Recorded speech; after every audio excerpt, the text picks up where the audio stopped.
नमस्कार दोस्तों, स्वागत है आप सभी का औसम ज्ञान में। दोस्तों, आज दुनिया के अधिकतर देशों में इंग्लिश लैंग्वेज बोली जाती है और आज लगभग हर कोई इंग्लिश बोलना सीख रहा है। लेकिन इंग्लिश लैंग्वेज में कुछ वर्ड होते हैं जिनके सबसे आगे वाला लेटर साइलेंट होता है, जैसे कि नॉलेज वर्ड में के साइलेंट होता है और ठीक इसी तरह साइकोलॉजी में पी साइलेंट होता है। लेकिन सवाल ये आता है कि इंग्लिश में ये साइलेंट वर्ड होते ही क्यों हैं। तो अगर आप इस सवाल का जवाब जानना चाहते हैं तो इस वीडियो को अंत तक बिना स्किप किए पूरा जरूर देखें, क्योंकि इस वीडियो में हम जानेंगे कि नॉलेज में के और साइकोलॉजी में पी साइलेंट क्यों होता है।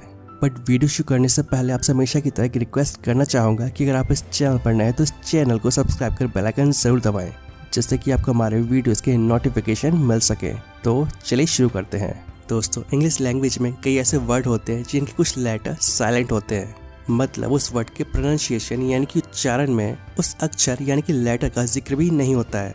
और इन वर्ड में साइलेंट होने वाले इन लेटर्स को साइलेंट लेटर कहा जाता है। और आपको बता दूं कि इंग्लिश लैंग्वेज में ऐसे ही साइलेंट लेटर की भरमार है, और जिनमें ABC, DG, KL, PU, MN और T शामिल हैं। और दोस्तों, हर साइलेंट लेटर के पीछे उसके साइलेंट होने की वजह भी होती है, और जो हर वर्ड में अलग हो सकती है, यानी कि जो भी लेटर साइलेंट होता है उसकी खास वजह होती है।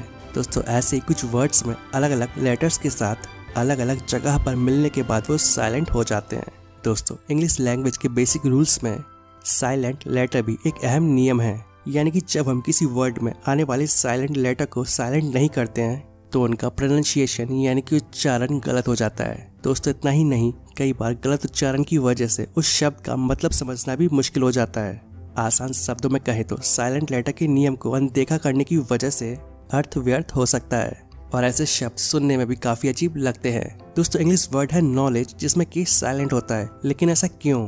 अंग्रेजी के नियमों के लिहाज से नॉलेज में के साइलेंट होता है और इसके पीछे रॉकेट साइंस जैसी कोई चीज नहीं है, और ये भाषा का एक बहुत ही साधारण सा नियम है। दोस्तों, जैसा कि हम जानते कि नॉलेज एक इंग्लिश वर्ड है और जिसका हिंदी में मतलब होता है जानकारी या ज्ञान, और नॉलेज का सही उच्चारण नॉलेज होता है। और अगर हम इस शब्द का उच्चारण को नॉलेज करेंगे तो ये सुनने में बेहद अजीब और अटपटा लगेगा, और साथ ही इस शब्द का कोई मतलब भी समझ नहीं आएगा और गलत शब्द का आप कोई मतलब भी नहीं निकाल पाएंगे। दोस्तों, जैसा कि अभी मैंने आपको बताया था कि साइलेंट लेटर्स में के भी शामिल है, और इंग्लिश के कई वर्ड में ये साइलेंट होता है, और आमतौर पर के उस समय साइलेंट हो जाता है जब किसी वर्ड की शुरुआत के से हो और उसके ठीक आगे एन लेटर हो। और इंग्लिश लैंग्वेज में कई ऐसे वर्ड होते हैं जिनकी शुरुआत के एन से होती है, जैसे कि नो, नॉलेज, नकल, नाइफ और नाइट। ये कुछ ऐसे इंग्लिश वर्ड हैं जिनकी शुरुआत के एन से होती है, और इन सभी वर्ड्स में के साइलेंट होता है। दोस्तों, इंग्लिश लैंग्वेज में आपको कई सारे ऐसे लेटर मिलेंगे जो कहीं ना कहीं साइलेंट होते हैं, और ज्यादातर इसका कोई निर्धारित नियम भी नहीं होता है। लेकिन एक खास बात ये होती है कि इनमें कई सारे वर्ड ऐसे होते हैं जो किसी दूसरी भाषा से लिए गए होते हैं या फिर उनसे संबंधित होते हैं। दोस्तों, साइकोलॉजी एक ग्रीक भाषा का वर्ड है और जो साइकी और लॉजिका से मिलकर बना है, और इंग्लिश में ग्रीक वर्ड PSY नहीं होता है। इसी तरह सुनामी, जो कि एक जापानी लैंग्वेज का वर्ड है, और इंग्लिश में जापानी वर्ड TSU नहीं होता है।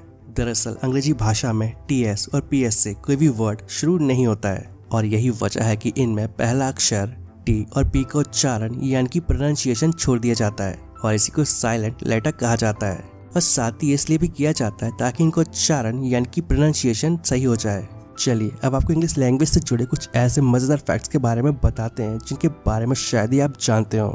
दोस्तों, इंग्लिश लैंग्वेज का ई लेटर सबसे ज्यादा इस्तेमाल किया जाने वाला लेटर है। दोस्तों, अंग्रेजी भाषा में हर एक घंटे में एक नया वर्ड जुड़ता है, और एक साल के हिसाब से देखा जाए तो ये आंकड़ा 4000 का है। दोस्तों, किसी भी वर्ड की तुलना में अंग्रेजी में सबसे ज्यादा वर्ड S अल्फाबेट से शुरू होते हैं। इंग्लिश का I am सबसे छोटा और कंप्लीट सेंटेंस है, बिना किसी लेटर को दोहराए। अंग्रेजी का सबसे लंबा शब्द है अनकॉपीराइटेबल। दोस्तों, इंग्लिश लैंग्वेज में the quick brown fox jumps over the lazy dog, ये एक ऐसा सेंटेंस है जिसमें सारे लेटर आते हैं। एविएशन सेक्टर में बोलचाल के दौरान इंग्लिश सबसे कॉमन लैंग्वेज है, और अधिकतर पायलट फ्लाइट के दौरान इंग्लिश का ही प्रयोग करते हैं, और फिर चाहे वो किसी भी देश का पायलट क्यों ना हो।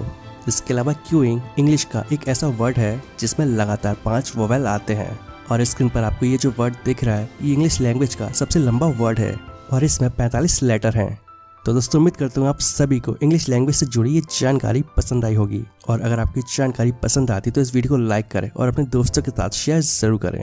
और अगर आप ऐसी इन्फॉर्मेटिव वीडियोस आगे भी देखना चाहते हैं तो इस चैनल को सब्सक्राइब कर बेल आइकन जरूर दबाएं, जिससे कि आपको हमारे आने वाले वीडियोस के नोटिफिकेशन मिल सकें। तो मिलते हैं नेक्स्ट वीडियो में। जय हिंद, जय भारत।